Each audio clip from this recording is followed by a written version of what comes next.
얼마 전에 경제정의 실천 시민연합이 더불어민주당 의원의 20% 이상이 다주택자라는 조사 결과를 발표했습니다. 오늘은 미래통합당 의원들입니다. 40%가 집을 여러 채 가졌고 이 집들 가운데 절반 정도는 서울에 있습니다. 이희정 기자입니다. 통합당에서 부동산 자산이 가장 많은 현역은 삼선의 박덕흠 의원입니다. 서울 강남 등의 아파트 3채를 비롯해 단독주택 1채, 상가 2채 등을 보유해 신고액 수만 288억 원이 넘습니다. 박 의원은 현재 국회 국토교통위원회 소속인데 박근혜 정부 시절엔 재건축 규제를 풀고 분양가 상한제를 없애는 법안에 찬성표를 던졌습니다.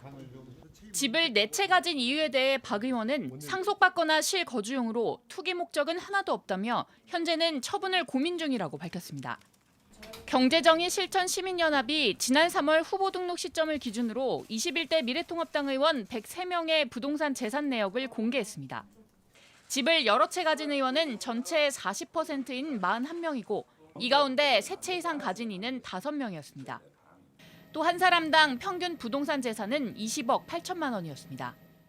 더불어민주당에 비해 2배가량 많고 국민 평균 부동산 재산인 3억 원보다는 7배나 많은 겁니다. 이들이 보유한 주택은 수도권에 편중돼 있었습니다.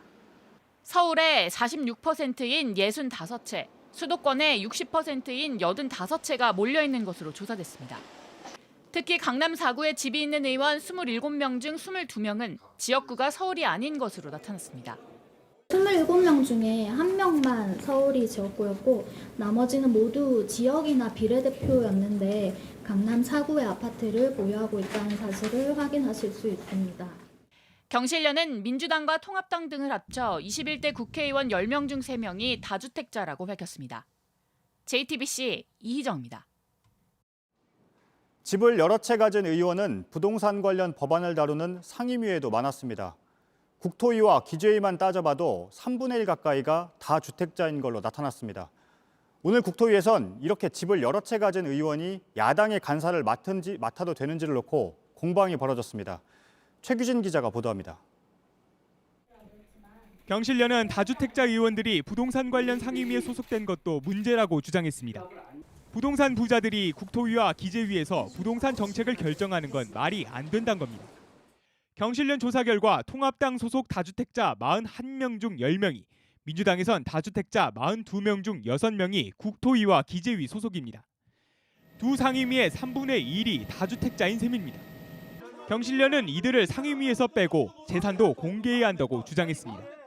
실제로 그 정책 결정에 다양한 부동산이라든지 국가의 정책 결정에 관여하고 있는 공무원들의 그 재산들은 지금 공개되지 않고 있습니다. 당장 국토위 첫 회의부터 논란이 불거졌습니다. 민주당에선 통합당 간사로 내정된 이현승 의원이 강남에 집이 2채라며 간사 선임에 반대한다는 주장이 나왔습니다.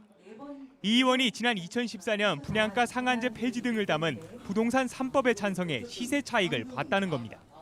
국토위에서도 제척을 해야 될 뿐만이 아니라 간사라는 중책을 맡는 것에 대해서는 대단히 부적절하다라는 생각이. 이 의원은 전세를 살다가 구매한 집이 재개발됐을 뿐이라고 반박했습니다. 이후 논쟁이 이어지는 등 10여 분간의 소동 끝에 가까스로 간사에 선임됐습니다. 여야는 부동산 거래 신고법 등 법안 상정 문제를 놓고도 충돌했습니다. 민주당은 전월세 신고제를 담은 부동산 거래 신고법 등을 먼저 처리하자고 주장했지만 통합당은 업무 보고가 우선이라며 반발했습니다. 결국 통합당이 집단 퇴장하면서 범여권 의원들만 참석한 가운데 부동산 거래 신고법 등 8개 법안이 상임위를 통과했습니다. JTBC 최규진입니다. 이번 조사를 진행한 경실련의 김헌동 부동산 건설개혁 본부장을 잠깐 연결해 보겠습니다. 본부장님 나와 계시죠? 예, 김헌동입니다. 예. 지난 7일에는 민주당, 오늘은 통합당입니다. 국회의원들의 부동산에 집중하시는 이유 어떤 게 있을까요? 예, 지난 4년 동안 서울 아파트값이 폭등하고 수도권 집값이 폭등한 원인을 저희가 분석을 해보니까 문재인 정부의 문제도 있지만 입법부인 국회에 특히 여당과 야당 의원들의 재산을 분석해 보니까 거기서 원인이 밝혀졌습니다. 또 지난 4년 동안 20대 국회에 상임위별로 활동한 걸 보니까 국토위에서 가장 그 집값 폭등에 민감한 분양가 상한제법이라든지 부동산 3법을 2014년에 폐지시켰는데, 그때 그 지금 여당이고 그 당시에는 야당이었던 박기춘 의원은 그 국토위원장이었고, 그분이 그 부동산 3법을 폐지하고 나서 한 3개월 후에 분양업자의 뇌물을 받고 구속되기도 했습니다. 이런 식으로 국회의원이 얼마나 중요한 위치에 있는지, 법 통과가 얼마나 중요한지 그런 것들을 저희가 알리게 됐고, 거기에 그 해당 의원들이, 다주택자 의원은 가급적 배치하지 말라, 그런 것들이 저희 주장입니다. 예, 일단 주장을 하셨는데요. 현실적으로 관련 상임위에 있더라도 만약에 해당 의원들이 집을 팔지 않으면 계속 이런 문제가 반복될 텐데, 혹시 해법을 가지고 계신 부분이 있습니까?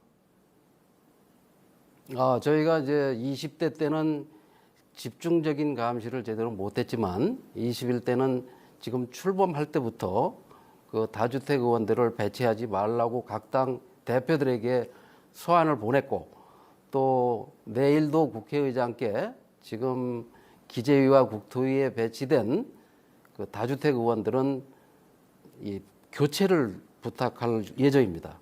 예, 알겠습니다. 오늘은 여기까지만 듣겠습니다. 경실련의 김헌동 부동산 건설개혁 본부장이었습니다. 감사합니다. 예, 감사합니다. 이재명 경기도지사가 도내 4급 이상 공무원들에게 살고 있는 집만 놔두고 팔라고 권고했습니다. 그렇지 않으면 승진을 비롯해서 인사에서 불이익을 주겠다고 했습니다. 고승혁 기자입니다. 이재명 경기지사는 도내 4급 이상 공무원들에게 사는 집 빼고 모두 팔라고 지시했습니다. 2급 이상에게 권고한 정부안보다 대상을 크게 늘렸습니다. 거주용 1주택을 제외한 나머지 주택을 해소할 것을 강력하게 권고합니다. 팔지 않으면 불이익을 주기로 했습니다. 앞으로 다주택자는 주택 관련 업무를 볼 수 없고 승진도 어렵습니다. 금년 인사에서 고위 공무원이 다주택자이기 때문에 승진에서 배제된 일이 있다는 점도. 이 지사는 기본소득 토지세도 제안했습니다. 환수한 부동산 불로소득을 전 국민에게 공평하게 환급하는 기본소득 토지세를 도입할 필요가 있습니다.